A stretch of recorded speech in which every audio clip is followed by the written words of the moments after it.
tomorrow the only show on Indian television where you, the MSME, get center stage. This is ET Now, special daily initiative to give MSMEs and entrepreneurs the opportunity to be front and center on every industry and area that matters to you. Tonight, we are bringing you a conversation 1 year post demonetization and the impact that it has had, particularly for you, the MSME entrepreneur, and we have a very special panel with us tonight.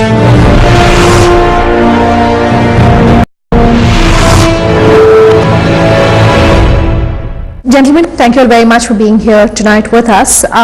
Let's start by talking about how digital lending has changed in India post demonetization. 1 year post this big push by the government, have you started seeing things really changing on the ground, particularly for small businesses? Let me open this up to the four of you. Okay, so post demonetization, I think because of the lack of cash in the economy, lots of merchants started accepting electronic payments. Now that itself works up to their credit, right?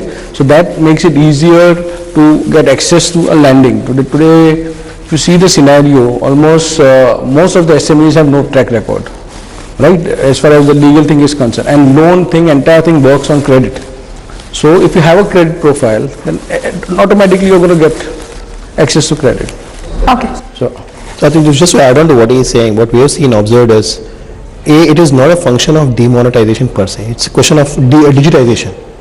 Because what we've seen in the last 18 months is a lot of technologies that have come out. We're talking about AI, machine learning and all, which has helped lending. Ability to basically do the credit worthiness and the credit checks on or risk scoring of a SME has gone up phenomenally higher, and ability to give them cash, because you see a lot more fintech startups that come, and we work on the payment side, we work on the merchant side, and we've allied and got into alliance with several such NBFCs whereby we could give finance to the SMEs, whether it's small merchants or medium-sized merchants, because the ability to give them capital or able to give them a loan or something at as fast as possible, that's what we've been able to do right now. So just to add to that, Sunanda, I think just taking all of us one step back, I think we've just celebrated the first anniversary of demonetization, and I think this is just round one, right? We're just seeing the start of a longer process, and I think, as Dewang rightly said, it's about digitization. Every industry, every economy really needs an inflection point, and I think what we've seen in this through this event that happened a year ago is, largely speaking, the government, the regulator, the industry players and the consumer are now talking a similar language, right? It is a common vision of a digital future for all of us, and you're seeing that at least there's a common language and common vision, and I think that's where we consider this as just round one, and it's just the right steps in the direction where you will start seeing that the trickle-down effect.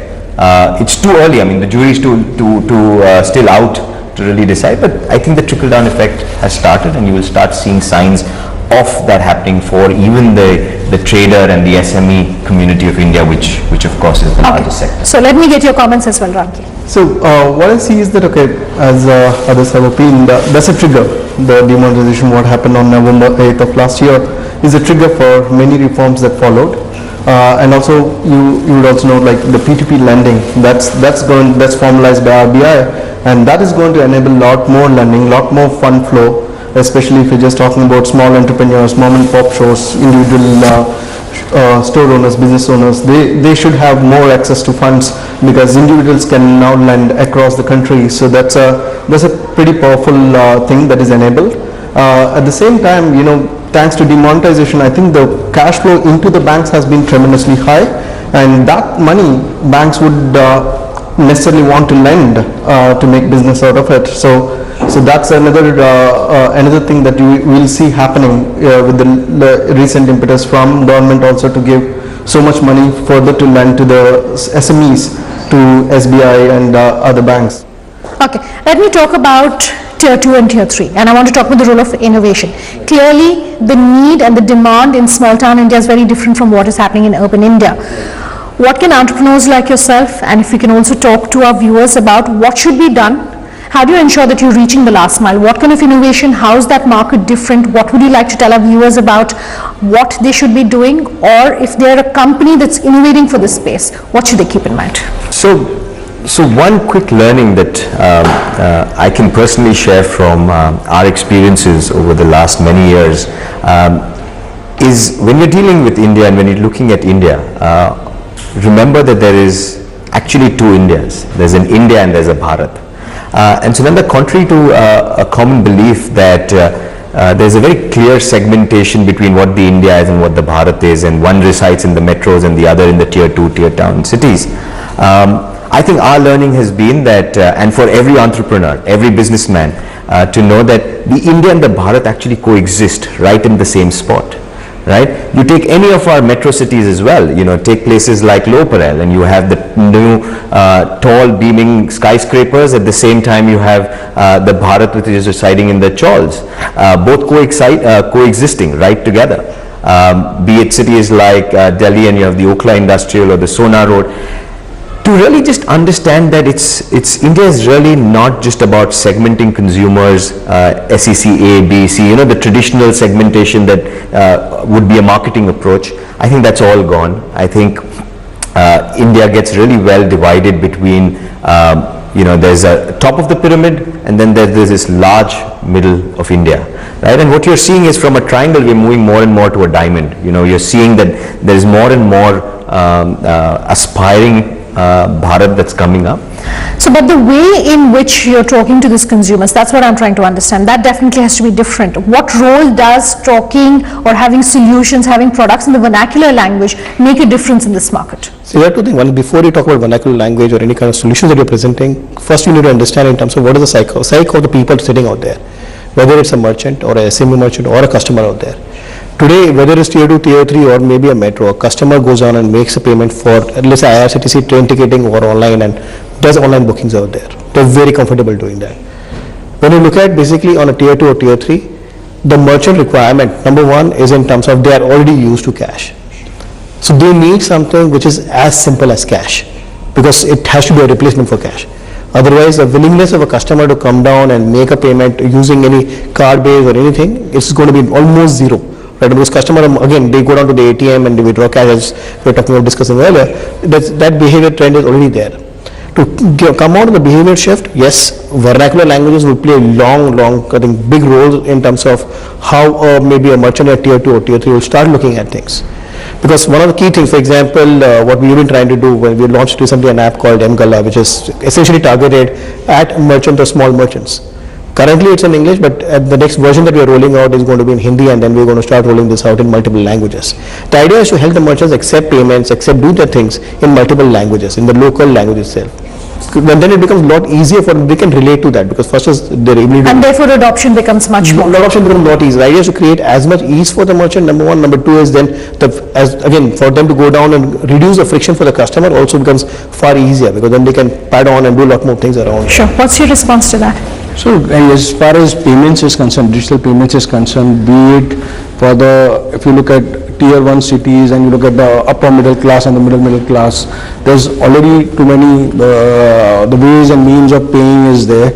Even if you look at the ABCDs of the urban areas, the I, buy, cooks and drivers, there also there are enough payment options. And even if you would look at Bharat, enough payment options. What I mean by payment, ways of paying, in a sense that today India has the largest number of payment options in the world.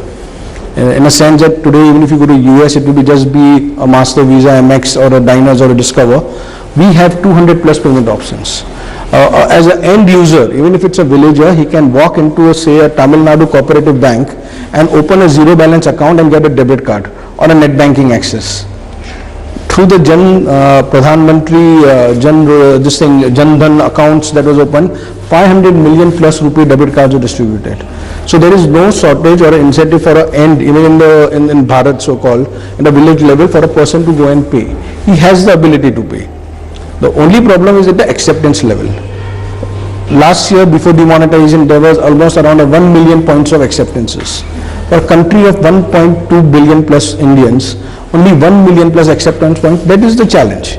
And that's where the government needs to focus on, is on the including. Today you go to Kirana store, you can't pay electronically. Now, because after post-demonetization, there are QR codes and a lot of innovation that is happening, but still lots to be desired. One is, the two essential part is, of course, one is incentivizing the merchants, because without tax incentivization they are not going to accept electronic modes. Today the mentality is khaya piya jo kamaya bhul jane ka. The moment they accept, then all those taxes and things comes in. If they are not tax incentivized, the merchants are not going to accept electronic payments, and then again we'll find salaried guys who have paid taxes going to an ATM, withdrawing cash and then paying it. And then paying it. Ramki, do you work with small town India? Do you work with companies that are based in the rural markets? If so, how do you talk to them? Do you have to innovate differently for these markets? Absolutely. I think we work with several types of companies, including those in the tier 2 and tier 3 locations, as well as more importantly vendors, merchants who hail from these places and who are still predominantly in a cash kind of an economy. You understand several cafeterias that we operate in, they have never seen a digital payment mode, primarily because it doesn't suit that purpose, because in a given 1 hour 2,000 people need to have the lunch. You can't keep swiping the card. That's prohibitively expensive in terms of time it takes to complete a transaction. So there are specific solutions that we need to deliver for each of these places where this actually should help them grow the business. Taking from what Dewang has mentioned, cash is a very difficult thing to compete with, okay, because of its various advantages. But it's not just good enough to be comparable to cash. For a replacement to be successful, you should be 10x better than that. Okay, what can make 10x? What can be 10x better than cash? Okay, probably there is no one thing that is 10x better than cash to everybody, but to each one it is something else. So we were able to give such solutions in certain areas, and I think there is a lot more that need to happen across the country in various spheres of life. Gentlemen, do hold that thought. I'll take a very quick break, but there's much more on the other side. Just stay tuned.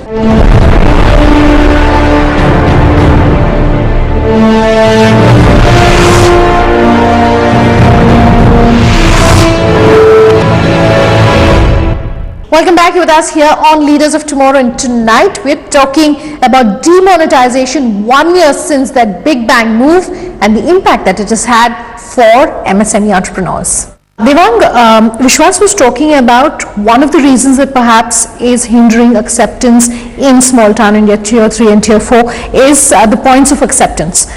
Digital infrastructure and digital infrastructure spends is what I want to talk about. There's clearly not enough happening. What should the government be doing to push digital infrastructure? What can private companies do? Is there an opportunity there for private companies to get involved as well? When you look at a tier 3 or a tier 4 city, when you put a point of sale terminal, each point of sale machine costs close to about 10,000 rupees. Now, would maybe a service provider or a bank be able to recover that amount of money in absence of customers not doing transactions? Because if you put the money, the merchant or a business owner is not willing to pay a rental on that. B, the transactions are not there, so there is no revenues coming out of the transaction, because when you look at the certain break-even point for a transaction to happen. Thankfully, after demonetization, or just about a time when demonetization happened, we had QR code which were there from Visa, Master and everybody, and then we had created a unified standard called Bharat QR. Now with BHIM integrated as a part of it, I think if you look at maybe tier 3 or tier 4, they're able to go down and start using newer technologies, because again, the thing is about the cost of infrastructure. Are you going to create a very high cost infrastructure out there? My sense is it's going to be hybrid. Wherever it requires to put in a point of sale machine, they should put in a point of sale machine. But wherever you can make do without a point of sale machine and can use maybe mobility, because ultimately mobiles are the way to go forward, they can start using QR code on mobile and start using QR code as a technology to be able to drive or at least create those acceptance points. The current then one side is the acceptance infrastructure. Second side is basically the issuance, or people how they're going to use that. Traditionally people have used cards. There is a Gen Y and a Gen Z, which actually is used to mobiles as much. They've been used to smartphones, they've been used to basically using applications on the phones. So when they start using bank apps, or maybe apps provided by basically private service providers, something for BHIM or something for M-Visa or something else, they can start using those options to start making payments there. I think as long as we start driving those sort of options, because ultimately it has to hammer it down to people. Again, there is a certain amount of incentive component, yes, that comes in. Incentives don't work beyond a point, but yes, incentives do work to kickstart a process and make sure that people start using it.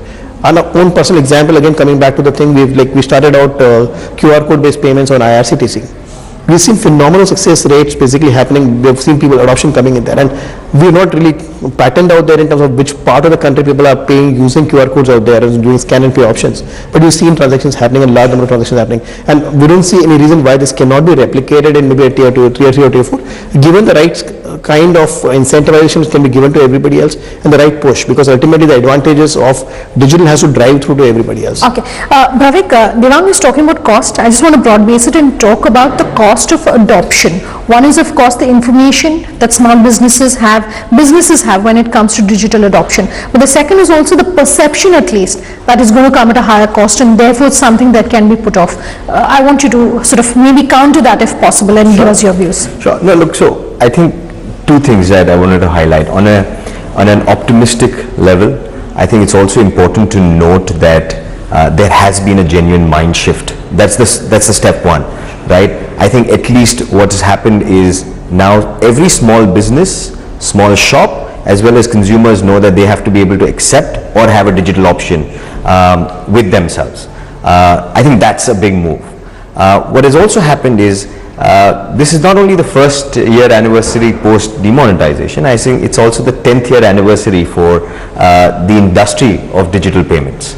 And what, to go back 10 years ago, you know, retail payments or digital money was about 2%, 3%. Today that's about 12 to 15% of the entire, you know, 2 trillion plus Indian retail spends.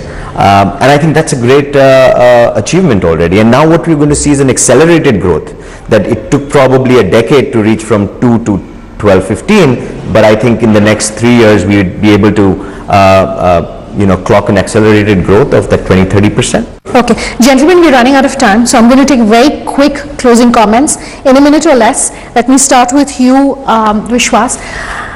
Possibly an unpopular view, but a lot of analysts say that demonetization would have happened eventually if the government hadn't taken this big bang, you know, sort of move, hadn't had that push, because the economy, the industry was moving towards digital payments, less cash or no cash. Your views? No, I don't think so it was moving. We had a traditional, old economic growth rate. Demonetization helped it expedite. As I said, debit card spends went from 25,000 crores a month to 58,000 crores a month in demonetization. So that changed the habit. There were a lot of first-time users and other things. This is just the fillip that we required. So without demonetization, what would have taken us traditionally 7 to 8 years, it happened within 1 month. So okay, I am all for demonetization. Fair enough. Bhavik, we haven't discussed data security. Even as demonetization and as digital payments are picking up, data security continues to be a talking point. You think there's enough being done there? Absolutely. I think every market, once it becomes large enough, I think the right best practices, the checks and measures have to be put in place. Once investments start coming in, and I think that's another last bit of positive that I want to leave all your audience with as well, is that now suddenly with this whole move around digital, we're also seeing a lot more investments. Fresh investments have started coming in from outside the country, from within the country. A lot more confidence is being shown in a digital future, in a digital economy of India, and the businesses that are running that. So let me come to you then, Dewang, and we were talking about data security. I want to talk about the role that the government really has to play when it comes to digital payments. As someone who's in this industry, who's in this space, one or two things that you think the government should necessarily have done? Are you happy with the kind of changes we've seen? And if not, what else would you like to see? First of all, you can never be happy with any of the changes that have ever happened, right? If you are satisfied, that means basically that you reached a different sort of a nirvana point out there. Having said that, basically there are a couple of things we have been like, even as part of Payment Council of India and along with Vishwas, we've been trying to drive a lot of these things to the regulator and as well as to the government. Second, the whole model across, applies not only to regulators but applies to schemes also. Whole model across is very, very issuer centric. See, that started out of the initial model because of risk perceptions and everything else. Today, for example, when you have a platinum card, 1.85% of the amount of spend actually goes to the issuer bank, the bank that has issued the card.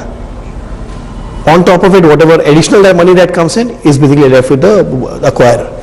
Now, given the market pricing, the market prices are very, very competitive. The amount of margins that are left for an acquirer to lay down infrastructure is hardly anything. So you are here, there is a situation, you are rolling out the road, but you're rolling out a road at a loss. You're not even being able to recover the rent on it or maybe the toll on it consistently on that. All right, Ramki, Dewang, Bhavik, Vishwas, thank you very much for being here tonight with us. Thank you. Thank you so much. That wraps up tonight's episode on demonetization and the impact on the economy. If you have anything that you want to say to us, do remember you can write in at leadersoftomorrowtimesgroup.com. On social media, tweet at me at Sunanda_J or LOT_ET now. Our Facebook page is Leaders of Tomorrow on ET now, where you can leave your comments for us or call us on the number you see on the screen. We love hearing from you. Thanks very much for watching. Have a good night.